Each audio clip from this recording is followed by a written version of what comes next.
why no military on Earth could survive invading the United States. Is that so, eh? Is that so? You know what? Picture every country Funny enough, it actually sounds believable as well. as a medieval castle, complete with towering walls, secret traps, and all sorts of defenses to protect the crown. Okay. In this scenario, the United States stands out as the toughest castle in the world. So, when someone asks, what would it This is true, isn't it? You guys have the best military on Earth, and I think you also have the highest budget that goes towards your militaries as well, if I'm not mistaken. really take to invade the United States? I believe it. Opens up a fascinating conversation about how geography, demographics, and military strength come together to make the US one of the hardest countries to invade in modern history. A formidable But foe. to understand why invading America is so difficult, we need to start with what makes invasions successful in the first place. Yes. Military historians point to several key factors: the element of surprise, manageable supply lines, and crucially, the ability to establish a foothold and expand from there. It just so happens that America's unique geographic position eliminates almost every advantage that has made invasions in the past possible. Like what? Let's start with the most obvious barrier: the oceans. The United States sits between two of the world's largest bodies of water. The Atlantic Ocean stretches roughly 3,000 miles to Europe, while the Pacific spans an even more formidable 5,000 miles to Asia. In between. But it's not just about distance, it's about what that distance means for a would-be invader. You see, modern naval warfare depends heavily on supply chains, fuel, and the ability to maintain communication across vast distances. Any naval force attempting to cross either ocean to invade America would be operating at the extreme limits of its logistical capabilities. Consider this: the D-Day invasion, one of the most successful amphibious assaults in history, involved crossing just 100 miles of the English Channel. Okay. Roughly speaking, it required approximately 156,000 Allied troops, around 5,000 ships, and months of preparation, all Jeez. supported by established bases in Britain. And that's a smaller country that we're invading, isn't it, compared to the States? Like, invading the States is just, it'd be insane because I watched a video previously showing the size of the States there, and obviously putting that all together, how big it is as well.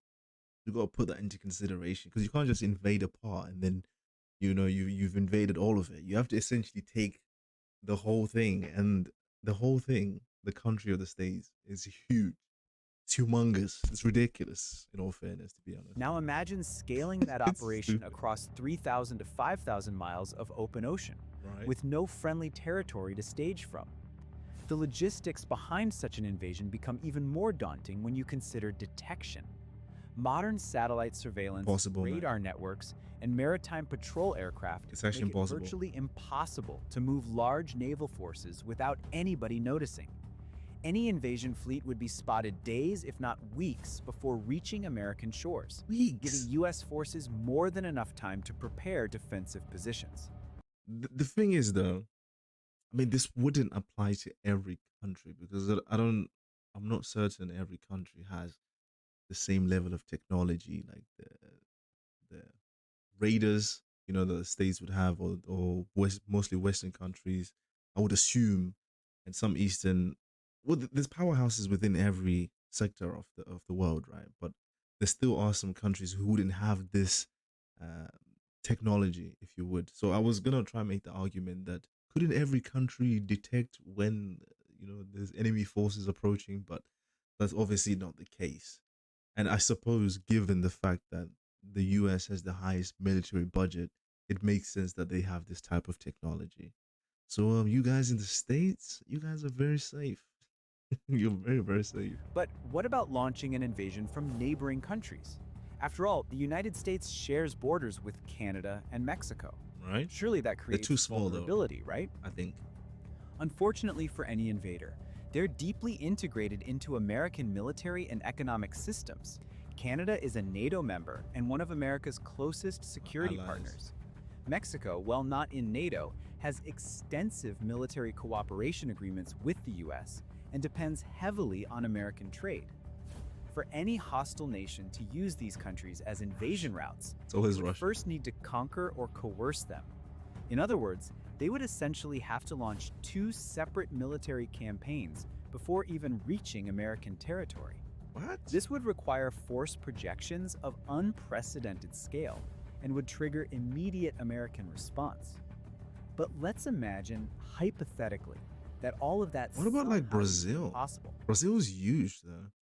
But again, the resources the Americans have is just that's too much.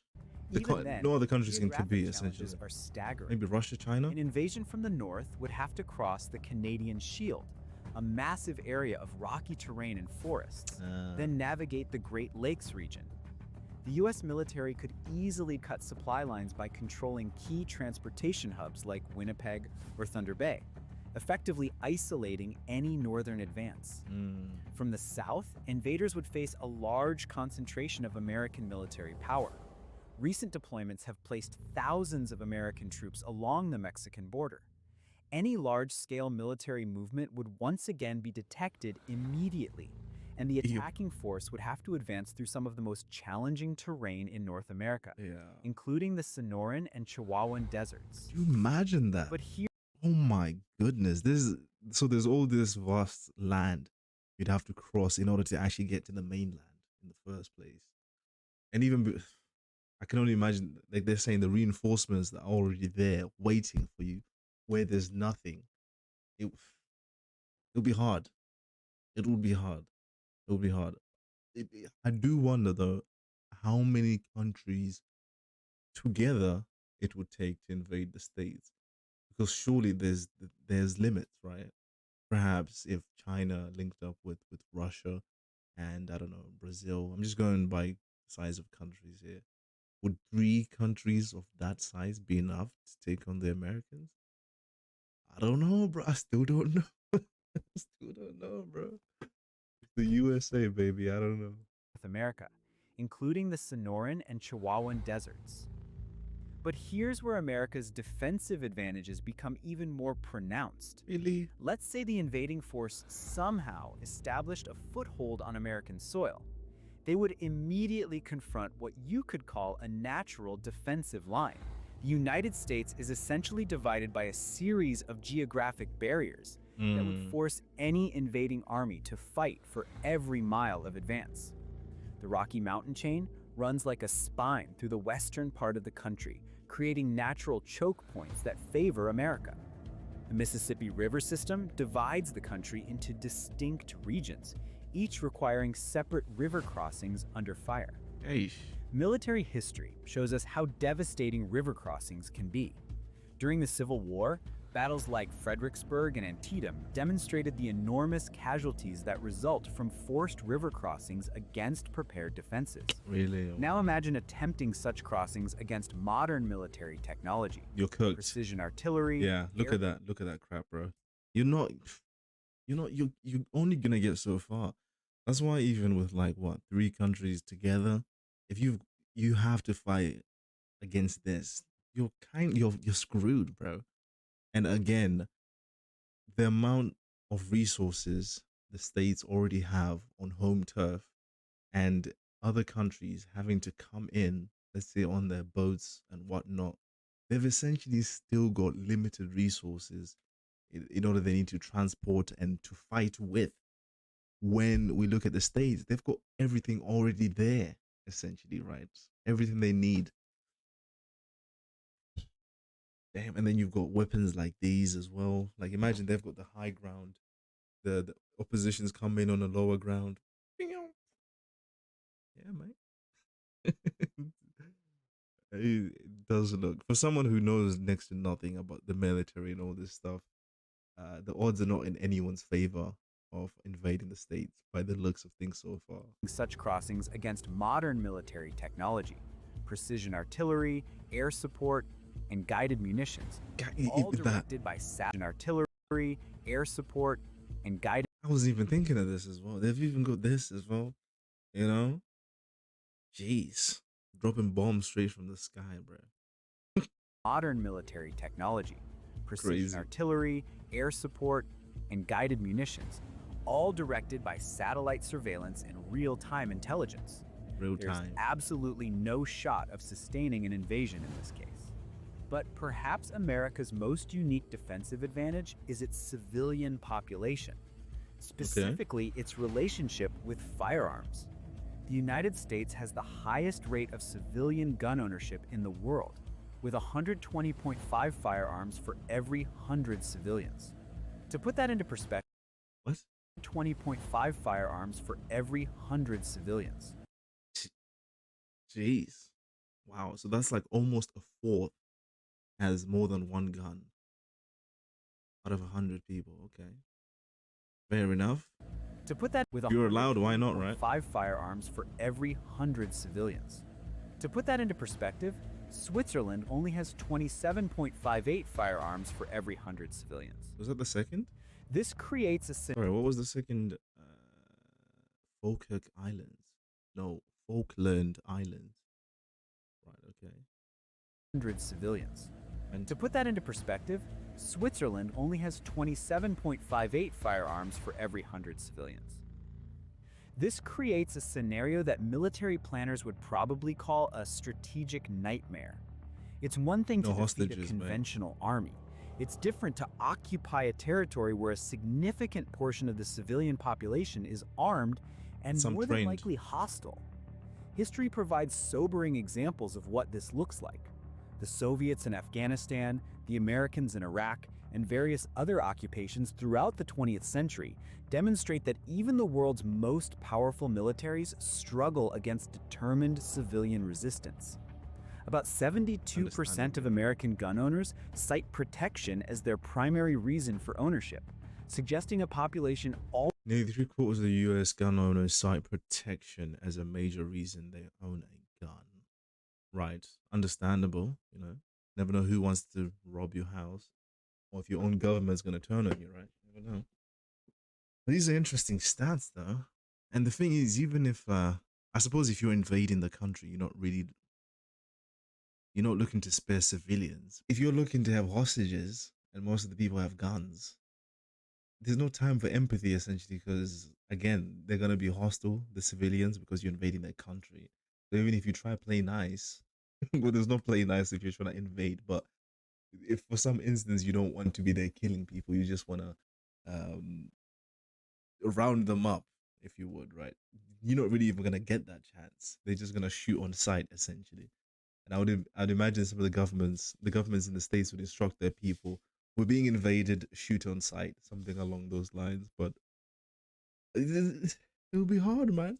civilian resistance. It'll be hard. About 72% of American gun owners cite protection as their primary reason for ownership, suggesting a population already mentally prepared for defensive scenarios. Then there's the simple matter of scale. The United States covers approximately Massive. 3.7 million square miles, making it the third largest country in the world by land area. Man, it's It is actually insane. larger than Australia, which has an area of about 2.9 million square miles. The US is more than twice the size of the European Union, which covers around 1.7 million square Crazy. miles. Additionally, the US is roughly comparable in size to the entire continent of Europe, which has an area of about 3.9 million square miles. The distances involved are shocking from a military perspective. The distance from Washington, D.C. to Los Angeles is about 2,700 miles.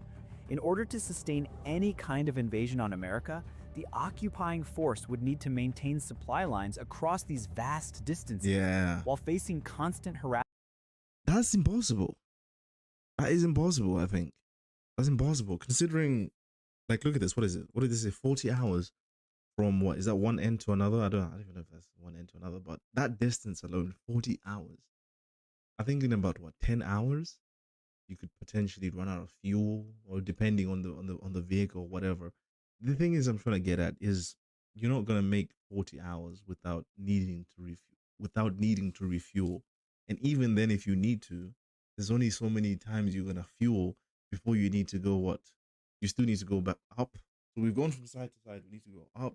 We need to go to all these states, And no, they're gonna run out of supplies. So there's no logicking around this. They're gonna run out of In supplies. order to sustain any kind of invasion on America, the occupying force would need to maintain supply lines across these vast distances while facing constant harassment from both organized military resistance and civilian populations.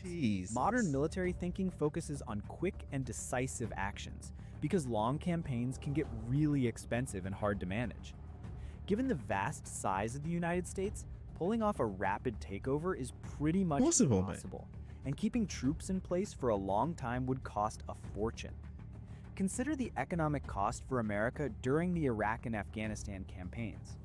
Both campaigns involved far smaller territories and populations, but still cost the United States trillions of dollars over 2 decades. The scale required to occupy a territory the size of America would dwarf these figures by orders of magnitude. Of course, there's one last factor: nuclear weapons. The United States maintains one of the world's largest nuclear arsenals, They've got and nukes there American as well. nuclear Yep. doctrine makes it clear that existential threats to the homeland would likely trigger nuclear response. This creates what is also known as mutually assured destruction. Any conventional invasion large enough to threaten American territory would likely escalate to nuclear conflict long before achieving its objectives. This reality fundamentally changes the calculus for any potential adversary that is thinking about invading America. Jeez. So, to return to The our thing is that I'm sure militaries around the world are well aware of this. They know that this is an impossible task. So it's almost as if it's better to have the states, the US as an ally than an enemy, pretty much.